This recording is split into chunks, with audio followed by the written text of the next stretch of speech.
Assalamualaikum warahmatullahi wabarakatuh.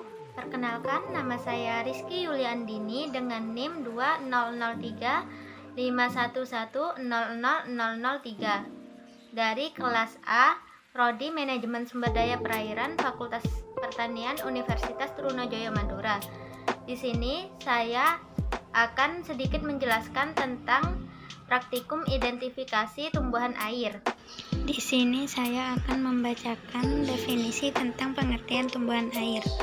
Tumbuhan air adalah tumbuhan yang tumbuh di air atau sebagian besar siklus hidupnya di air, dan merupakan salah satu bagian penting dilakukan agar dapat melakukan kontrol terhadap pertumbuhannya sehingga tidak mengganggu ekosistem yang ada. Tumbuhan air juga sering disebut hidrofit, adalah tumbuhan yang telah menyesuaikan diri untuk hidup pada lingkungan perairan, baik tenggelam sebagian atau seluruh tubuhnya. Tumbuhan air memiliki dampak yang sangat besar bagi kondisi tanah yang ada di perairan, di mana tanah tersebut menjadi salah satu media perkembangbiakannya. Manfaat bagi lingkungan sekitar. Yang pertama, tumbuhan air ini efektif meningkatkan kadar oksigen dalam air melalui proses fotosintesis. Yang kedua, akar yang berperan untuk menstabilkan pinggir perairan serta erosi sedimen air. Yang ketiga, sebagai pakan alami. Dan yang keempat, dapat digunakan sebagai bahan pembuat obat-obatan.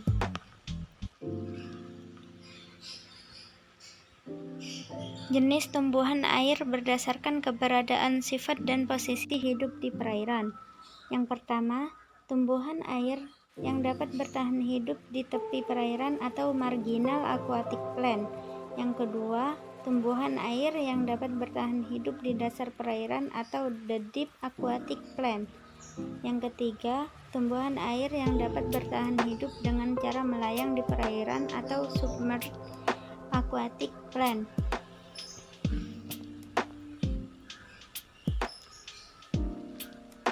Cara adaptasi tumbuhan air. Yang pertama dapat dilakukan dengan menggunakan daun yang berukuran lebar dan berfungsi untuk mempercepat proses penguapan serta dapat menggunakan rongga udara sebagai tempat penyimpanan udara sehingga bisa hidup secara mengapung.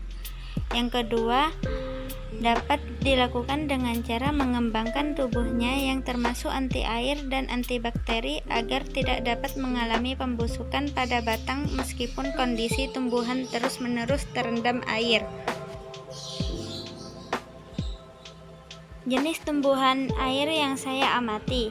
Yang pertama, 1. Teratai atau Nymphaea sp.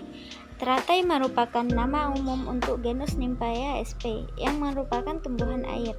Teratai ini merupakan bunga yang unik dan indah walaupun bunga ini hidup di rawa dan lumpur kotor. Tetapi bunga dan daunnya tidak ternoda sedikit pun olehnya. Cara adaptasi tumbuhan teratai.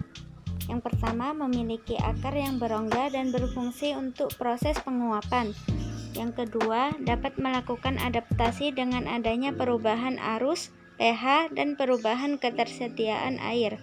Bentuk daun teratai, yaitu berbentuk oval yang lebar yang terpotong pada jari-jari menuju ke tangkai, dan permukaan daunnya sangat licin. Bentuk akar daun teratai berjenis akar serabut dan berongga yang berfungsi untuk menjaga keseimbangan teratai agar tidak terbalik pada saat mengapung. Habitat teratai. Yang pertama, tumbuh di perairan yang sangat dangkal dengan kondisi tanah yang basah dan aliran air yang lambat. Yang kedua, saya menemukan teratai di perairan Waduk Lemah Putro, Kecamatan Sidoarjo, Kabupaten Sidoarjo, Jawa Timur.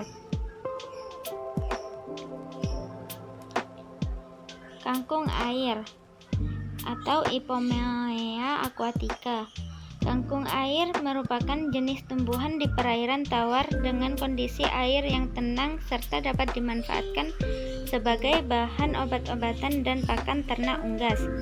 Kangkung air sangat berbeda dengan kangkung darat dan perbedaannya terletak pada bunga serta kondisi batang dan daun. Bentuk daun kangkung air yaitu umumnya berbentuk runcing atau tumbul. Permukaan daun sebelah atas berwarna hijau tua dan hijau muda pada permukaan daun sebelah bawah. Bentuk akar. Sistem perakaran tunggang dan cabangnya dapat menyebar ke semua arah dan sampai menembus tanah dengan kedalaman 60-100 cm. Memiliki banyak percabangan kecil ke arah samping sehingga nampak seperti akar serabut. Cara adaptasi kangkung air. Dapat menyesuaikan diri dengan adanya rongga udara di batang dan daun agar tetap bisa mengapung di permukaan air. Habitat. Yang pertama, kangkung air biasanya tumbuh secara liar di perairan tergenang seperti rawa, sungai, dan lain-lain. Yang kedua, saya menemukan kangkung air di perairan anakan sungai di Kecamatan Taman, Kabupaten Sidoarjo, Jawa Timur. Tanaman yang ketiga, apu-apu atau Pistia stratiotes. Apu-apu merupakan jenis tumbuhan air yang cara hidupnya mengapung di permukaan perairan dengan kondisi air yang cukup tenang. Cara adaptasi apu-apu akan menyesuaikan diri dengan kemampuan akar untuk melakukan filtrasi dan kemudian mengalami perubahan susunan pada jaringan penyusun suatu tumbuhan ini. Bentuk daun apu-apu yaitu yang pertama, daun berbentuk runcing dan berwarna sangat hijau atau hijau kebiruan. Daun tersebut nantinya akan berubah menjadi warna kuning jika sudah layu. Yang kedua, memiliki ukuran daun sekitar 2-10 cm dan lebar 2-6 cm. Yang ketiga, tepi daun berlekuk dengan susunan tulang sejajar. Bentuk akar apu-apu memiliki ukuran kurang lebih 10 cm. Kondisi akar menggantung di bawah tulang sejajar, memiliki stolon serta terdapat rambut akar. Akar sangat lebat dan membentuk seperti keranjang dan dapat menimbulkan daya apung yang tinggi. Habitat apu-apu. Yang pertama, tumbuh di perairan yang tenang seperti rawa, waduk, dan kolam dengan kondisi arus yang tenang. Yang kedua, saya menemukan apu-apu di perairan kolam di Kecamatan Taman, Kabupaten Sidoarjo, Jawa Timur.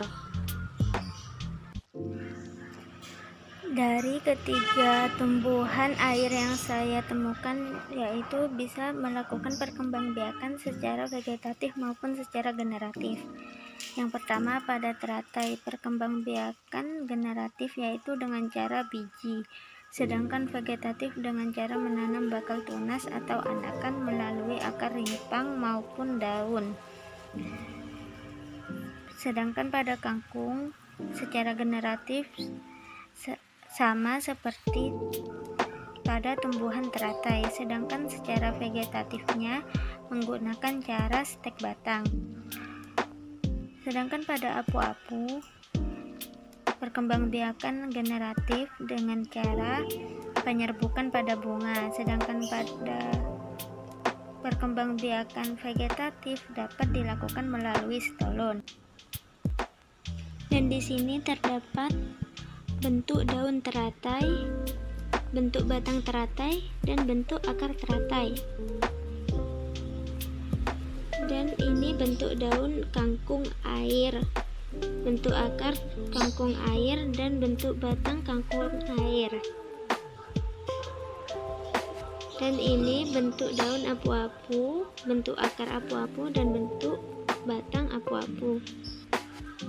Sekian penjelasan dari saya, kurang lebihnya mohon maaf. Assalamualaikum warahmatullahi wabarakatuh.